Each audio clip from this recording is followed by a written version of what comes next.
Okay, drawing class. Working on the Andrew Salgado style artwork that we're going to do in pastel.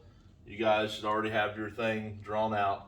Remember, the first step is go through and add in all your darkest values. Doesn't matter what color, just make sure the value's dark. You can see I started to add some red into this because I wanted to get a little more colorful.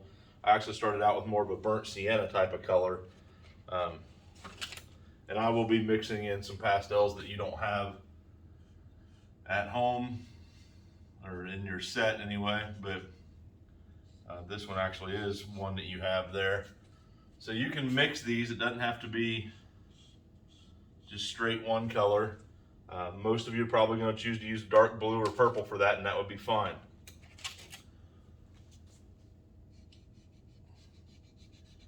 You'll see also, like, I'm working vertically here just for the ease of the video, but you're gonna have dust everywhere, so make sure you're being clean.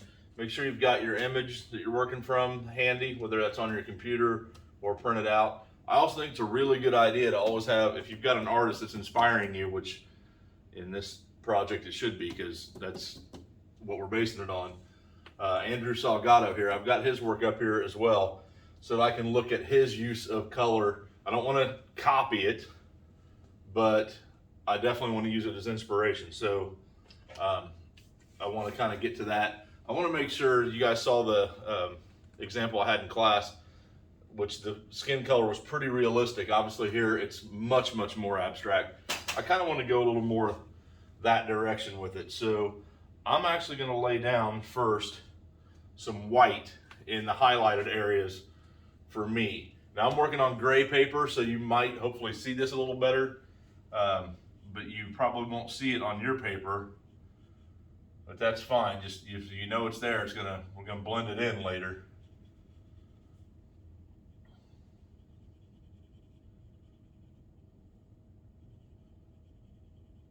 So just kind of wherever I want the lightest areas of the face, and maybe a spot or two on the hand here.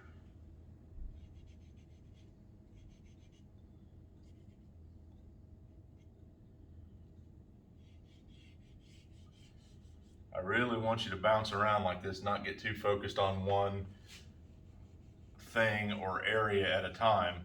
Although, as you get going, you're gonna have more detail, I'm sure, in the face than anywhere else, so you will want to, kind of work that out, flesh that out when you get there. But in the meantime,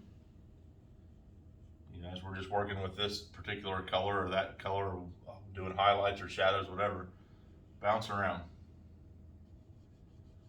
Okay, so that's enough of that for now.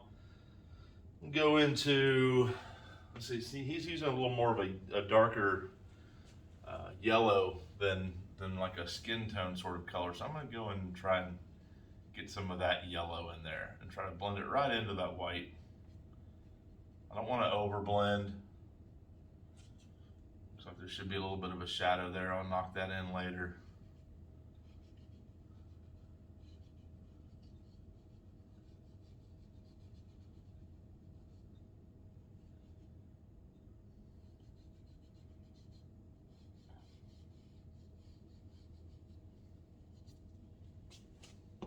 And since I'm thinking about that color as part of the skin,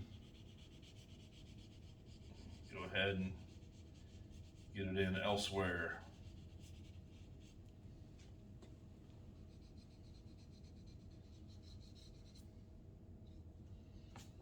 All right. Let's go for, let's do an orangish color. See what that looks like. That's a bit obnoxious, I think. Yeah, I don't like that, so we'll get rid of that. We can get some greens going in there.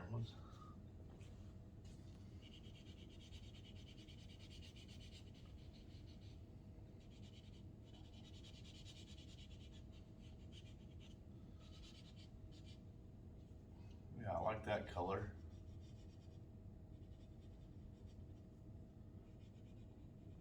So let me pull out a darker green as well.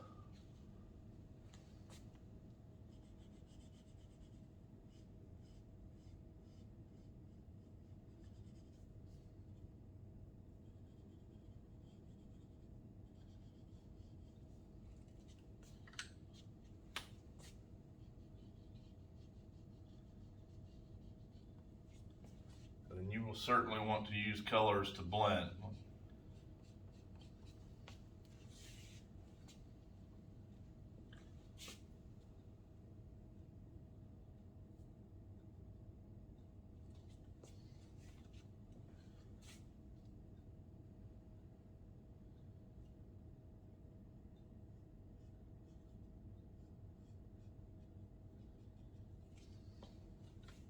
And so I think I want to get those shadows in above the eyes. So that's a good place for my darker green.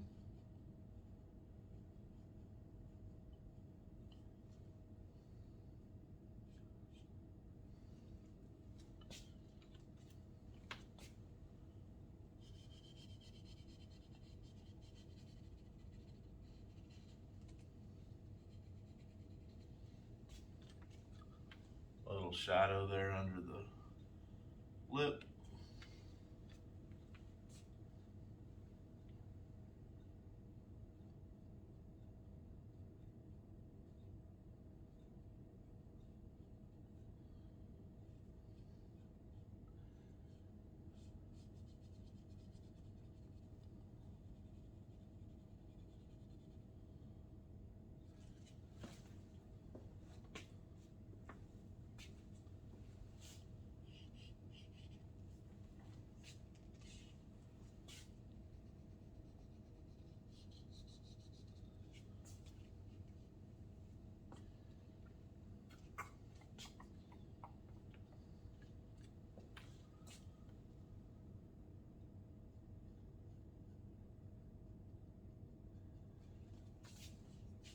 I'll just keep building that up as I see fit,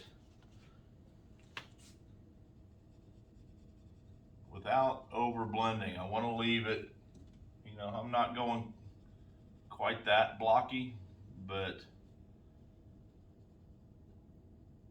I don't want to try and get this too realistic and where I over blend and it becomes